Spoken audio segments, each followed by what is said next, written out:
Hello, everyone, and welcome back to Politics Now. We're talking about modern politics in modern America. And today, we're going to be discussing why DeSantis, at this rate, he has no hope at winning, and his campaign is pretty much over at this rate. So, yeah, let's get into that. So, DeSantis, he's not doing too great, and that has pretty much been the statement ever since he announced. And he has been consistently going down and down and down. He was at 30 before he announced. He was relatively close to Trump, and then he announced the indictments, and he just keeps going down, down. And then he hit one point where he went from 20 to around 14 in a couple of weeks, which, yeah, that wasn't great. And he went back up a little bit. Ooh, he's reaching 15. Oh no, he's back at 12%. And he looks like he's going to continue going down because if you look at the line, he has been trending down and down and down and down, and he hasn't really done anything to actually change that. While Trump has more so been staying at the same level, he's gone up a little bit and then gone back down. It's more so staying at around 52 or 53. And Trump, he's relatively calm when it comes to the nomination. He doesn't really need to do anything drastic. He just basically needs to do, nothing, and he'll win the nomination. And DeSantis, he just keeps shooting himself in the foot. It's like he doesn't actually understand why he's actually losing. And he just sort of goes out and he's like, well, I'm more electable. And that's pretty much the main talking point, that he's a popular governor of Florida, and I'm just so damn electable. I'm just so electable that I can beat Biden by like 50%. I'm just so darn electable. Well, you look at that electability argument and it doesn't make any sense.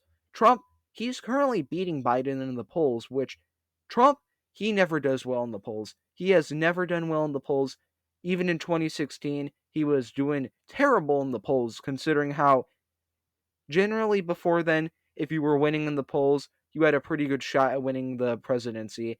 And Trump showed he doesn't need the polls to actually win the nomination or win the presidency. He doesn't need that, and he can still win without the polls or the popular vote. Now he's beating Biden by a pretty decent margin, considering how most of the time it has been a constant fight for who's winning in the general election polls. It was Biden and then Trump and then Biden and then Trump and then Biden and now Trump. So he has Biden in a constant fight, and so far he's winning, and he's doing a pretty good shot and doing a pretty good job at actually maintaining his lead and maintaining his constant struggle against Biden. And you compare it to DeSantis, just wow. He is a completely different story. The best that he can get in all of this polling right now for the most recent polling is a tie. And all the other polling is Biden plus 3, Biden plus 4. His spread is Biden plus 3.4. That isn't good at all. That's not even within the margin of error. That's within the margin of error for CNN, which, yeah, yep. If you need to go to CNN margins of errors, you're really struggling and you really have no chance of actually winning. And DeSantis, he doesn't have the same effect of him losing in the polls and then he ends up winning by an even greater margin than when was actually predicted in the polls. He doesn't have that. If anything, a lot of people overestimate him in the polls, where Biden winning by 3 points, well, if he were actually to win the nomination and actually run for president, I think that might be more. And he's going to be turning away a lot of voters. And he just comes with a lot of extra baggage, which that's another argument for DeSantis, is that I'm basically Trump that comes with no baggage. Well, you have his previous voting record, which a lot of Republicans aren't going to really like because it's pretty neocon and pretty rhino-ish. You have his, you have just his general attitude during the nomination, where he's gone full neocon at some points, and he's more so trying to act act like a figurehead for the old guard of the neocon establishment of the Republican Party, which that's not very popular, but for some reason he still hitches his wagon to that part, which neoconservatism, I've already covered this.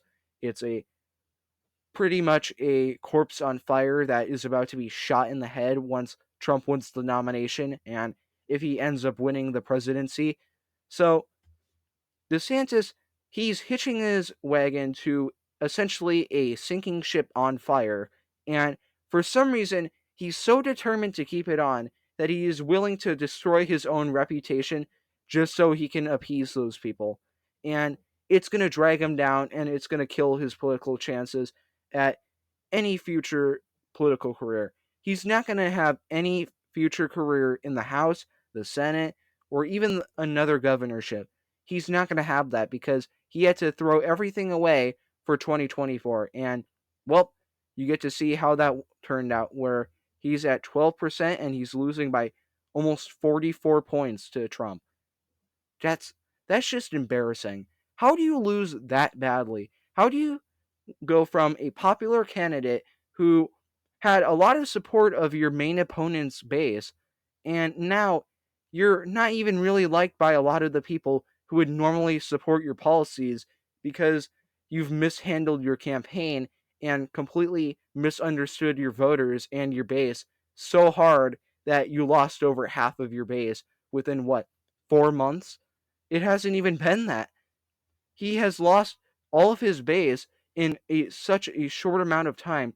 Even before the debates, he was still polling at around 15%, which going into debates at 15%, that is not good, especially since compared to like 2016, there are a lot less candidates and a lot less actually serious candidates. There's really only two major candidates, Trump and DeSantis. And if there's only two major candidates and all the other ones at that point were maybe 4 or 5% and they were basically not going anywhere at all, you should have a easier chance at gathering a base and gathering support for your own candidacy.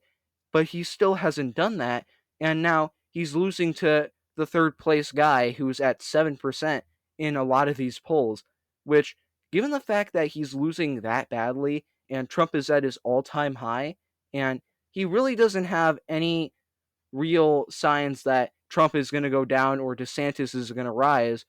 So now you're going to continue going on to the primary. He's going to lose at Iowa. He's going to lose in New Hampshire. He's going to lose in South Carolina and Nevada. And after that is Super Tuesday. He's expected to lose every one of those states. And I wouldn't be shocked if he dropped out at that rate. But nope, he probably won't. He'll stick to Florida. Once Florida comes around and he loses that, it's game over. He drops out of the race. And now, where is he going to go? He has nowhere to go because he just got his ass kicked and he now all of his credibility is gone. It's completely vanished. And it's not like even Trump will accept an endorsement from him or put him in the cabinet. You think opposing Trump for an entire primary and going full rhino is going to land you a cabinet position or hell, even an endorsement from Trump for any future political career? Hell no. Hell no. Trump is not going to just let this slide. He is going to spend a lot of the time, even during the presidential run, he's going to spend it bashing DeSantis and making sure that he never sets foot in any political office ever again. And DeSantis, you should have just waited till 2028. You could have got an endorsement from your main opponent. You could have got everything, but you had to jump the gun so early, and now you get to pay the price. Now you're losing to Biden by almost 4 points, while your opponent is winning in the polls when he generally shouldn't be winning. It's just embarrassing. DeSantis, it's a serious question. Drop out. Should you drop out? Because at this rate, you have nothing to lose and nothing to gain by staying. So, yeah, a lot of these people should just drop out. They have no chances of winning. And DeSantis, he has the greatest opportunity and the greatest reason to drop out because if he continues to the primary and he gets his ass kicked and his ass wiped, yeah, he's really going to struggle to get any sort of future in any sort of political career because he's destroyed all of his credibility. And if you drop out now, maybe you could keep some of it. But no, he's not going to do that. He is so full of himself and so deluded by his own cabinet of his campaign advisors that are going to continue to tell him that he has a chance and that he maybe can win the nomination. No, he's not going to win the nomination. And it's going to be a pretty sad thing to see when all the states are for Trump and DeSantis is going to be sitting there dumbfounded saying, "How did I lose? I was doing so good. My campaign advisors told me I was going to be incredible."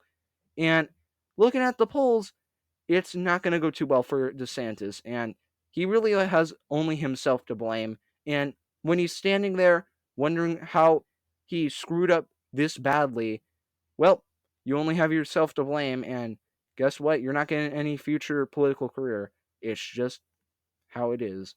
So, if you think Trump will win the nomination, which, yeah, he is gonna, if you think Ramaswamy maybe can get a cabinet position, leave in the comments below.